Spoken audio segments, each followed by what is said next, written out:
Programa Wesley Sattler. Oferecimento Óticas Cachoeiro. Confiança transmitida no olhar. Vitória Ambiental. Proteger o meio ambiente é o nosso compromisso. Américas Chocolates Bean to Bar. O chocolate sem culpa. E Gourmet Shop. Para os apaixonados por cozinha.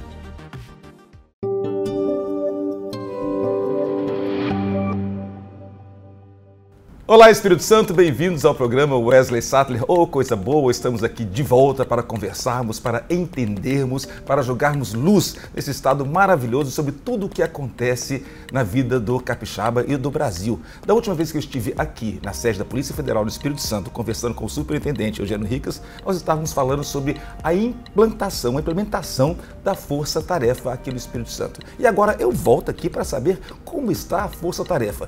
Vindo até aqui, superintendente, eu estava ouvindo a rádio e também ouvi notícias sobre a Operação Catar, não é isso? E vi que vocês trabalharam ali com muito afinco, com muita precisão, então eu já quero começar sobre a notícia do dia.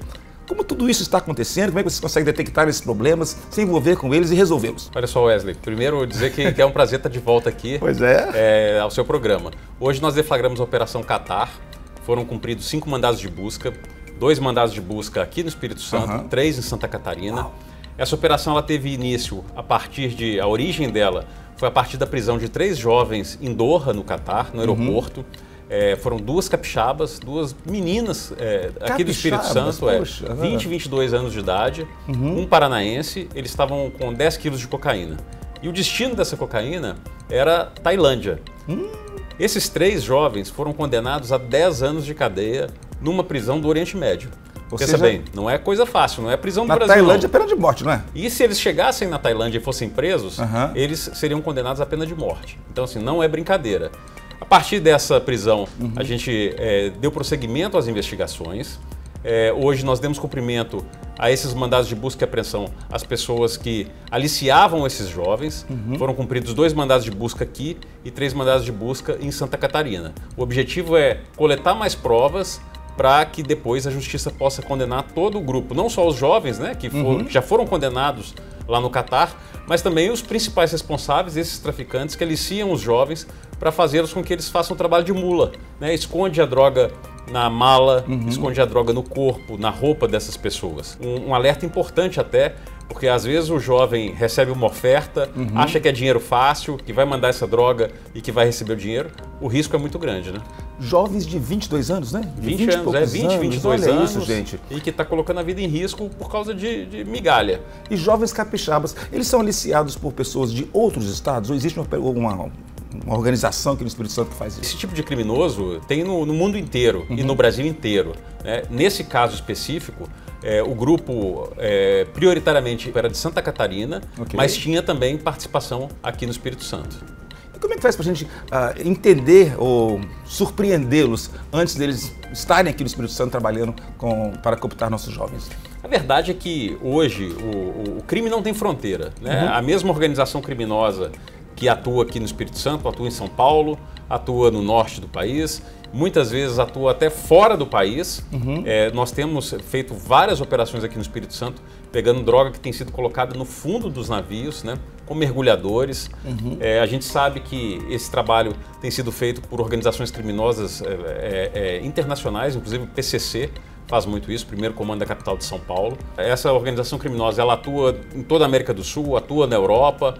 Então é importante que a polícia tenha uma cooperação muito intensa, tanto com as outras instituições no Brasil, quanto com outras polícias mundo afora.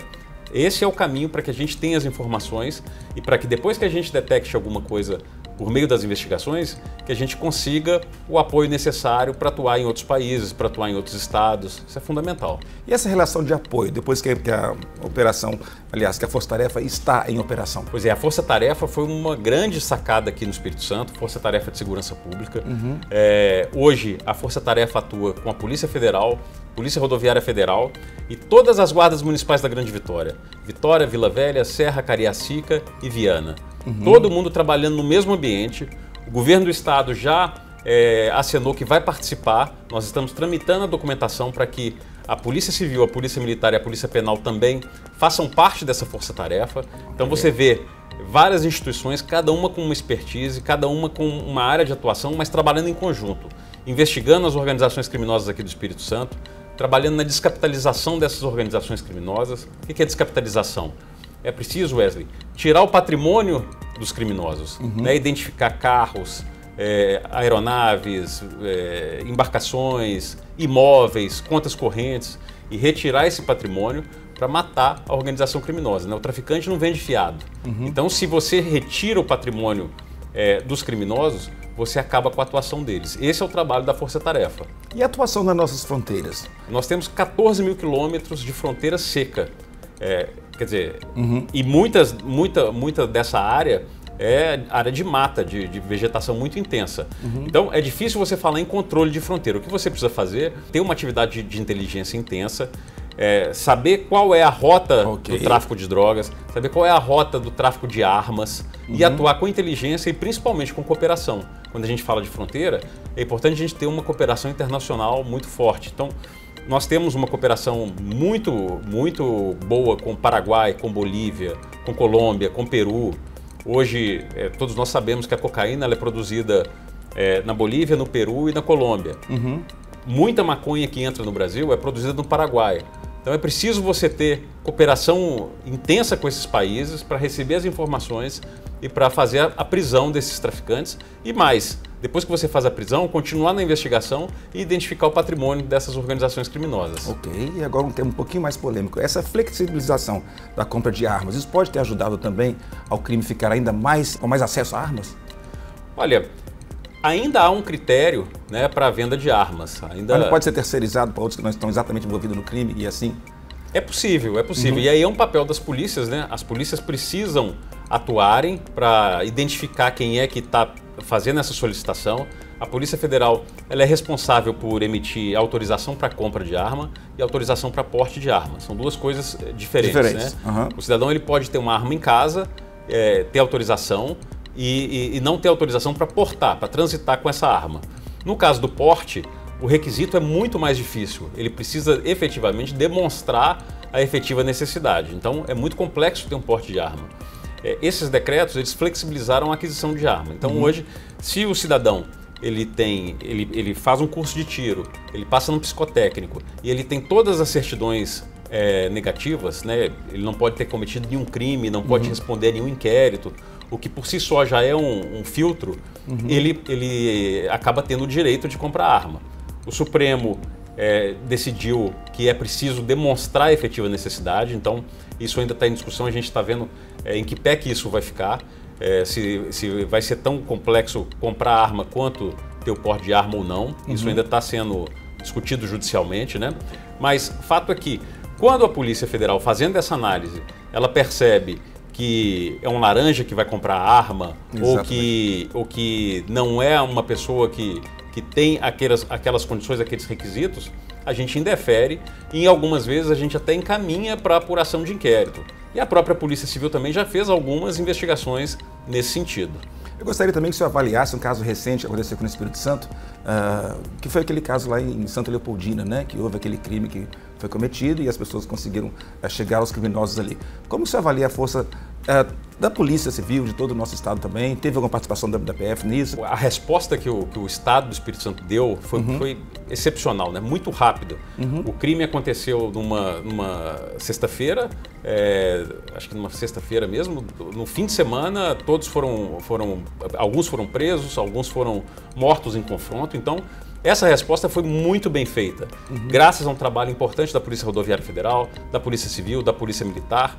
A Polícia Federal chegou a participar aí ao local, mas o mérito são dessas outras agências. E um trabalho muito importante. Curioso desse episódio, Wesley, é que em abril de 2021 eu escrevi um artigo, publiquei um artigo falando sobre o novo cangaço e sobre o risco de que o Espírito Santo sofresse um ataque como esse, né? Porque é uma modalidade criminosa que tem se proliferado.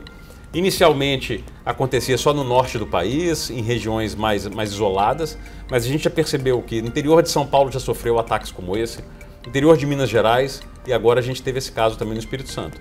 A parte boa de tudo é que o Espírito Santo deu uma resposta muito mais efetiva, muito mais rápida do que todos os outros estados, né? nós tivemos um ataque como esse em Araçatuba, a Polícia Federal inclusive atuou, todos os envolvidos já foram presos, mas as investigações demoraram um ano, um pouco mais de um ano. Aqui no Espírito Santo, de um dia para o outro, todos os criminosos foram presos ou reagiram à prisão e acabaram sendo mortos. Então, uma resposta muito boa que enche de orgulho todos nós capixabas, né? Aí nós voltamos então àquela nossa pergunta inicial, que é da colaboração da Polícia Civil, da Guarda Municipal, de todos com vocês, né? Isso é fundamental, né? O crime organizado, o criminoso que está aqui no Espírito Santo, ele tem um network, ele troca figurinha com o criminoso do Rio de Janeiro, de São Paulo. As instituições também precisam fazer a mesma coisa. Então é importante que Polícia Federal, Polícia Rodoviária Federal, Polícia Civil, Polícia Militar, Polícia Penal, guardas municipais, que todos nós estejamos trabalhando juntos. Isso é fundamental para a gente conseguir um combate efetivo ao crime.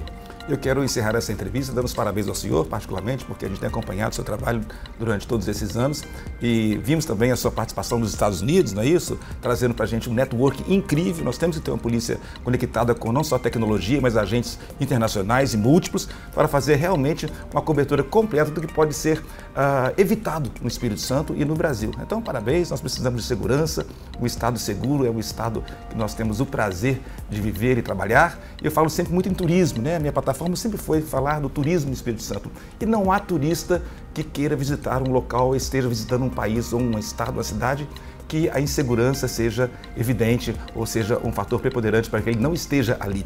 Então nós queremos cada vez mais um Espírito Santo seguro. Os parabéns aqui mais uma vez e desejo que na próxima entrevista tenhamos mais novidades boas ainda. Obrigado, Wesley. Para mim é sempre um prazer poder estar aqui e compartilhar essas novidades da Polícia Federal com todos os capixabas. Ok, Obrigado. TV Ambiental, a TV que te reconecta.